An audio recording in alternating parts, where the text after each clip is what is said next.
শহর জুড়ে মেঘের ঘন ঘটা। বিকেল 4টা বাজলো, চারপাশটা যেন সন্ধ্যার মতো অন্ধকার হয়ে আছে। আদি তার নীল রঙের রয়্যাল এনফিল্ড তার রাস্তার পাশেই এক ক্যাফের সামনে থামল। ঠিক তখনই ঝুমঝুমিয়ে বৃষ্টি নামলো। আদি হেলমেট হাতে নিয়ে ক্যাফের ভেতর ঢুকলো।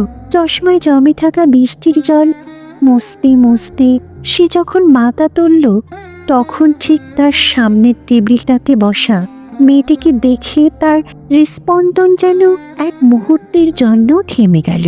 মেয়েটির পরনে ছিল হালকা ল্যাভেন্ডার রঙের একটা কামিজ। জানালার বাহিরে বৃষ্টির দিকে তাকিয়ে সে একা একা কফি খাচ্ছিল।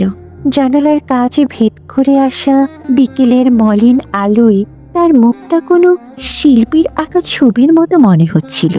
আদি তার নাম জানত না, পরিচয় জানত না, কিন্তু ওই এক পলকে তার মনে হলো একে ছাড়া আমার জীবন অসম্পূর্ণ। আদি ইচ্ছে করে তার পাশের টেবিলেতে বসলো। তার হাত কাঁপছিল।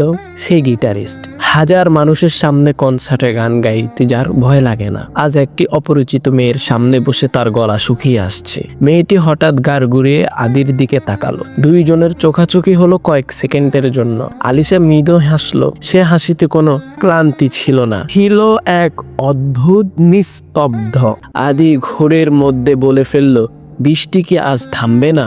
আলিশা অবাক হয়ে বলল, থামলে কি খুব ক্ষতি হবে? বৃষ্টির তো নিজস্ব একটা ছন্দ আছে। আদি মন্ত্রমুগ্ধের মতো শূন্য মেয়েটির কণ্ঠস্বর। তার মনে হলো কোনো সুর যেন কানে বাজছে। সেই দিন বৃষ্টির জন্য ক্যাফেতে আটকে পড়া সেই 2 ঘন্টা আদির জীবনে সেরা 2 ঘন্টা হয়ে রইল। কথার পিঠে কথা বাড়ল। আদি জানলো তার নাম আলিশা। সে চারুকলার ছাত্রী। আর আলিশা জানলো আদি একজন পেশাদার মিউজিশিয়ান। পরের কয়েক সপ্তাহ আদির জন্য ছিল এক গোর লাগা সময়।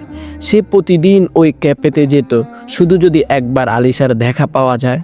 আলিশাও যেন অবচেতন আদির অপেক্ষায় করত। একদিন আদি তার গিটার নিয়ে এলো। ক্যাফের এক কোণে বসে সে একটা সুর তুলল, যে সুরটা সে শুধু আলিশাকে মনে করে তৈরি করেছে। পুরো ক্যাফ নিস্তব্ধ হয়ে গেল।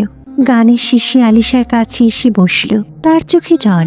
সে নিচু স্বরে বলল, আদি, এই সুরটা কি আমাকে নিয়ে? আদি সাহস করে বলল, হ্যাঁ আলিশা, প্রথম যেদিন তোমাকে দেখেছিলাম সেদিন থেকে এই সুরটা আমার মাথায় ঘুরছিল। আমি হয়তো তোমাকে চিনি না ভালো করে, কিন্তু আমার মনে হয় আমি তোমাকে। আলিশা আদির ঠোঁটে আঙুল দিয়ে থামিয়ে দিল। ফিসফিস করে বলল, সবকিছু বলতে হয় না আদি, কিছু কথা চোখের ভাষায় আর সুরের ভাষায় বুঝে নিতে হয়। প্রথম দেখা প্রথম পার্ট এখানে শেষ হলো। আপনারা যদি দ্বিতীয় পার্ট দেখতে চান তাহলে আমার ইউটিউব চ্যানেলে সাবস্ক্রাইব করতে পারেন। আমার ইউটিউব চ্যানেলের নাম পিন কমেন্টে দেওয়া থাকবে। অ্যান্ড ফেসবুকে যারা দেখবেন তারা ফেসবুককে ফলো করে দিবেন। ফেসবুক পেজের নামও পিন কমেন্টে দেওয়া থাকবে। আসসালামু আলাইকুম।